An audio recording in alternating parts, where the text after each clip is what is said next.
અને બેન તમારું ગામ કયું? ટોકરવા. ટોકરવા. હા. અને તમારો તાલુકો? સોનગઢ. સોનગઢ. અને જિલ્લો? તાપી. તાપી.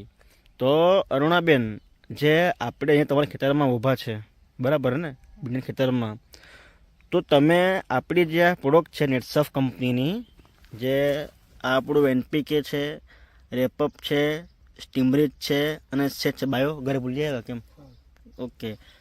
તો એનપીકે, રેપઅપ, સ્ટીમરીચ અને સેત આ તમે વાપરી પ્રોડક્ટ, તો તમને એનો કેવો અનુભવ કેવો લાગ્યો? સારો. જ્યારથી દવા પાણીમાં છોડતા હતા તો પહેલેથી જ ફાટ બી સારી હતી. એટલે કે તમે દવા આપી તો તમારી ફૂટ પેલી સારી જાય એવી છે, હા, બરાબર ને? હા. બીજું પરિણામ શું મળ્યું? ભીંડા બી સારા નીકળે. ભીંડા પણ તમારા સારા આવે, હા. બરાબર? મતલબ કે શરૂઆતથી જ તમારી ફૂટ પણ હતી હા. ને શરૂઆતથી જ તમારી ભીંડાનું ઉત્પાદન સારું હતું, હા. બરાબર ને? હા. તો અત્યારે આપણે થોડું જોઈ ખેતર ગિરીશભાઈ થોડું બતાવો ને એમને ફૂટ ને એમ તેમ થોડું.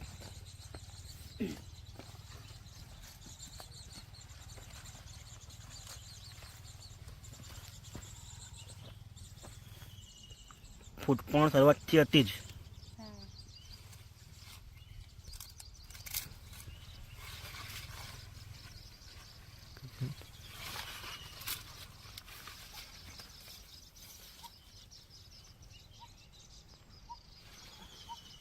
એટલે ખડના ભાગે પણ ફૂલ આવ્યા છે એમ. તો ગિરીશભાઈ, હા સાહેબ. તમે બેનને દવા આપેલી, હા. તો ગિરીશભાઈ તમારા ગામમાં કેવો રહ્યો અનુભવ ભીંડાનો આ વર્ષે? આ વર્ષે છે ને સાહેબ, આજે આ વર્ષે તો બધા જ ખેડૂતો ભીંડામાં છે ને સાહેબ, બધા ફેલ જ ગયેલા છે. પહેલા જ ગયા ને? ફેલ જ ગયેલા છે. હા. જેમ કે આજે બહારની જે પ્રોડક્ટ વાપરી છે ને સાહેબ, આજે 1 કિલોમાંથી ભીંડા 1 મણ 18 કિલો આવી રીતના ખેડૂતોને આવતા છે. મતલબ કે બહારની પ્રોડક્ટ વાપરી હા. તો 1 કિલો કરેલા ભીંડા બિયારણ કરેલું, હા એમાંથી ફક્ત એ લોકોને 5 થી 10 કિલો ઉત્પાદન છે. આવતું છે, આવતું છે. હા. બરાબર ને? એનાથી ઉપર હમ. નથી આવતું, હા.